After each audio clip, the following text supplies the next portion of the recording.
Bonjour à tous, voici notre question du jour. Quel est le système d'évaluation actuel? Et oui, parce qu'avec toutes ces années qui défilent, même vous, avec vos différents enfants, vous avez pu voir que les systèmes ont changé, que les mœurs ont changé aussi. Et donc, je vais vous en dire un petit peu plus sur ce qui est demandé aujourd'hui et ce qui est fait dans les écoles. Voilà.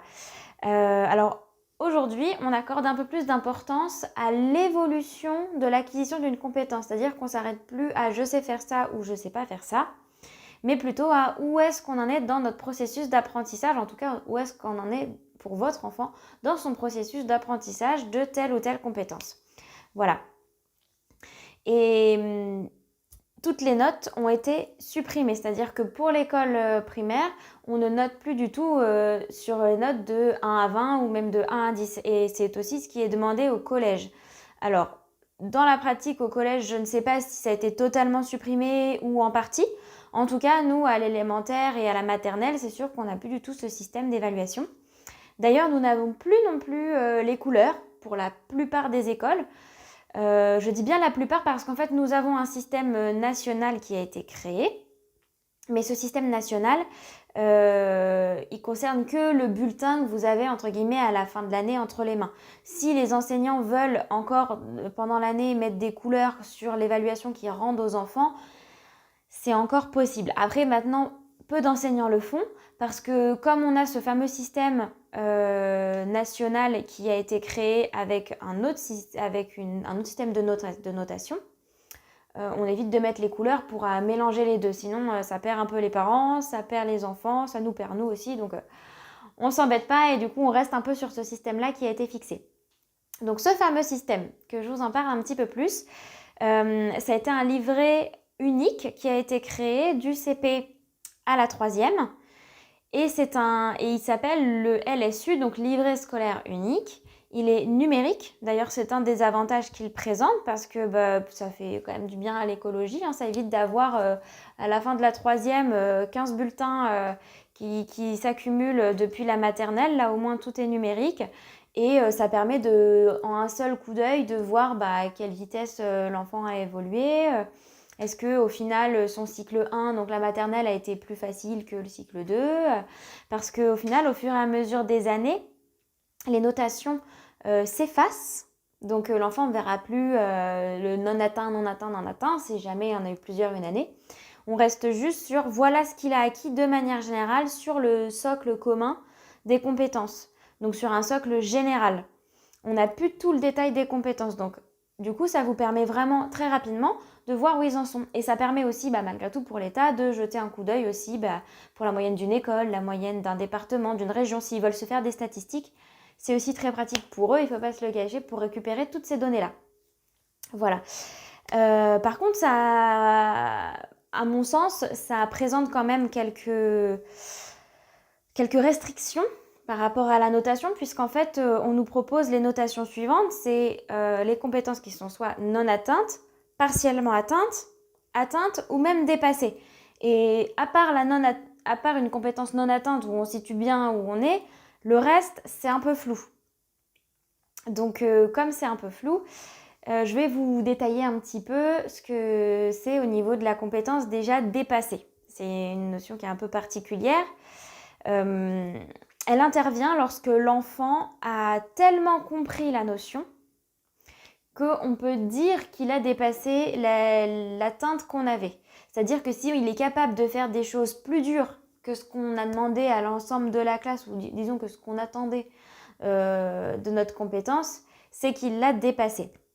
Voilà, donc c'est quand on lui donne des exemples potentiellement plus difficiles, des petits défis, des petits challenges, des choses pour dire tiens, est-ce que je peux pousser un peu plus loin ou est-ce qu'on en reste là où j'avais fixé moi-même la compétence. Voilà. Mais cette notion de dépasser sera différente suivant les enseignants. Nous avons plusieurs compétences dans une seule année qui ne sont pas des finalités en soi, mais un pas vers une finalité. Par exemple, si on voit le passé composé, on commence à le voir en soi en CE1, mais vous vous doutez bien que les enfants en CE1 ne savent pas conjuguer du passé composé parce qu'on commence déjà à voir les temps composés tout simplement. Voilà. Donc, si l'enfant comprend ce pas, qui comprend le suivant en se disant bah, j'ai compris ce pas du temps composé au passé composé, que lui dans sa tête ça s'est fait, c'est-à-dire qu'il a dépassé l'atteinte. En fait, tout va dépendre de l'attente où on la place, de l'attente de cette compétence. Est-ce qu'on attend que cette compétence, elle soit à tel ou tel niveau ? Et en fait, c'est, pour être plus clair, si on attend qu'une compétence, quand on la montre à des enfants, elle soit atteinte à 100%, qu'il y ait 100% de bonnes réponses, ça va être difficile d'avoir une compétence dépassée. Ou alors, il va vraiment falloir qu'à un moment donné, l'enfant nous montre qu'il sait déjà faire ce qui viendra après. Par exemple, là, le temps composé, il sait déjà faire du passé composé. Donc, dans ces cas-là, on a facilement une compétence dépassée. Mais dans le cas contraire, ça reste assez compliqué et à évaluer et à avoir. Et donc, du coup, on risque d'avoir une colonne toujours vide. En tout cas, ça, c'est à mon sens. Mais chacun va y placer, va placer sa barre où il veut. Et chaque enseignant va le voir d'une manière différente. C'est très particulier là-dessus. On n'a pas eu de directive. Voilà. Moi, ça me fait un peu mal au cœur de voir une colonne de compétences dépassées, jamais cochée. Ça veut dire c'est jamais très bien, on n'est jamais dans l'excellence. Et donc du coup, il suffit de placer la barre à un autre niveau. C'est-à-dire qu'une compétence, pour moi, elle peut quand même être atteinte, même si on a 85% ou 90% de bonnes réponses. Ça peut être une petite erreur d'attention, ou ça peut être, tiens, il a mal lu le mot, ou à ce moment-là, il n'a pas fait attention, et que c'est pas pour ça qu'il ne l'a pas compris. On fait tous des erreurs dans la vie, et que c'est pas pour ça qu'en soi, on n'avait pas compris comment faire telle ou telle chose, ou compris ce qui a été dit, je ne sais pas, à la télé ou autre. Donc vraiment, moi, je vais avoir tendance à plutôt fixer une compétence atteinte à 90%. Et donc, si l'enfant me rend un exercice avec 100% de bonnes réponses, bah, je peux dire que c'était dépassé. Si même la petite question piège, il l'a réussi, c'est que la compétence, elle est dépassée. Après, ça, c'est moi qui le fixe comme ça, et c'est pas forcément tous les enseignants. Voilà. Alors après, je vais vous expliquer un peu la notion de partiellement atteint. Alors là, c'est pire que tout. Le partiellement atteint, on a de tout avec ça, parce que la notion, elle est potentiellement partiellement atteinte à partir du moment où l'enfant, il n'a pas tout faux. Si on suit vraiment le mot tel quel, quand on le prend à la lettre, on ne peut pas dire qu'il n'a pas atteint du tout la notion. S'il a une réponse sur 4 qui est bonne ou une réponse sur 6, c'est que ça commence à venir. Donc potentiellement, on est déjà sur du partiellement atteint. Mais à l'inverse, si on prend un pourcentage de réponses, comme tout à l'heure, je vous fixais sur du 90-100%, un enfant qui est du coup à 75%, 80% de réussite, il a partiellement atteint aussi. Alors que par rapport à celui qui avait une bonne réponse sur 6, on n'est pas du tout sur le même niveau de partiellement atteint. Donc, quand vous voyez le bulletin rempli, final, numérique par les enseignants, ça vous donne déjà une idée. Après, soit l'enseignant l'a expliqué en début d'année sur comment elle fonctionnait, et donc du coup, vous en savez un peu plus. Soit si elle ne l'a pas expliqué, je vous encourage vivement à aller demander à l'enseignant, même 5 minutes à la sortie le soir, sans prendre forcément rendez-vous. Dire, excusez-moi, qu'est-ce que vous entendez par dépasser ? Comment vous évaluez le partiellement atteint ? Juste pour savoir un peu où en est votre enfant. Parce que sinon, c'est vrai que c'est très difficile de savoir comme ça, d'un seul coup d'œil. Si on voit par exemple qu'il a que des partiellement atteints, vous allez vous dire, alors, du coup, il est proche du but partout, ou il est très loin du but partout.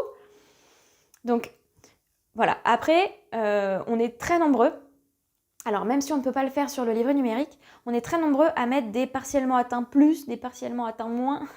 Quand on rend une évaluation, par exemple une feuille où il y a eu toutes les questions et que c'est ça qui nous a servi d'évaluation, quand on la redonne aux parents, généralement en haut on va avoir écrit le partiellement atteint, imaginons, plus ou moins, ce qui aide déjà à situer un petit peu où on en est. Si on est dans le moins, ça veut dire qu'on est plutôt dans le bas, c'est le tout début. Ça vient, mais on est quand même, c'est compliqué quoi. C'est encore compliqué, mais on n'est pas dans le non atteint du tout. Après, moi, de mon point de vue, le partiellement atteint moyen, c'est vraiment on est dans une moyenne. C'est-à-dire que on a une bonne moitié des résultats qui sont bons, mais bon, on en a quand même encore une partie qui est fausse, donc je peux pas dire que c'est atteint quoi. Il nous en manque beaucoup trop. Mais on est déjà sur un bon partiellement atteint parce que on a déjà quand même plusieurs bonnes réponses. On n'est pas sur du moins parce que ça y est, ça s'ancre petit à petit.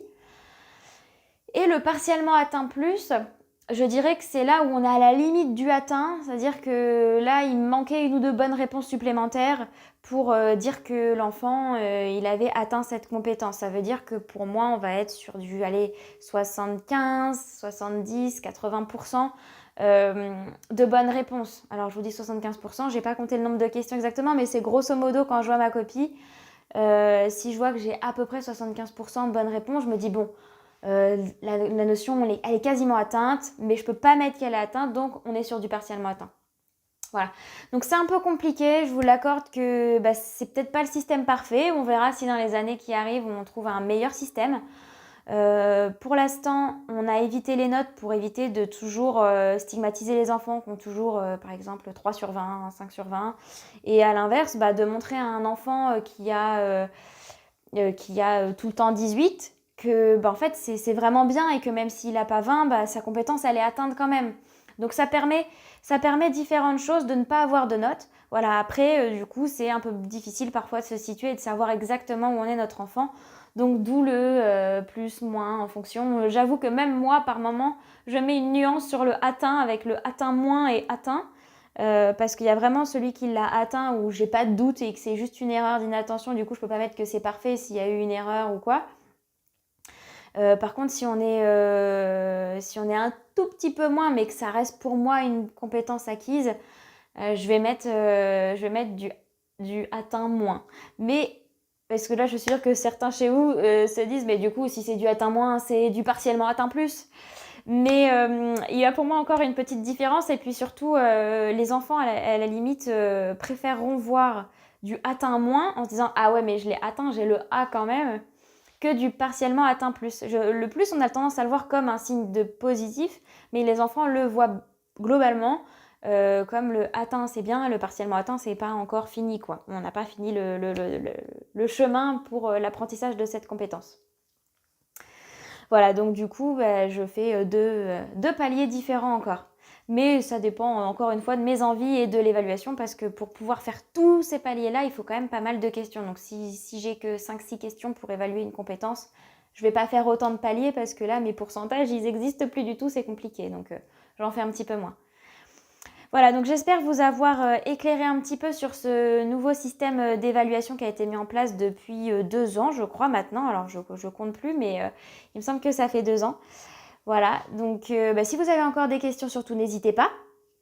Et puis si vous avez des expériences à partager sur des bulletins qui sont encore un peu différents ou sur des évaluations que vous avez reçues et vous ne savez pas ce que ça veut dire comme notation et que ça ne correspond pas du tout au atteint, partiellement atteint, etc.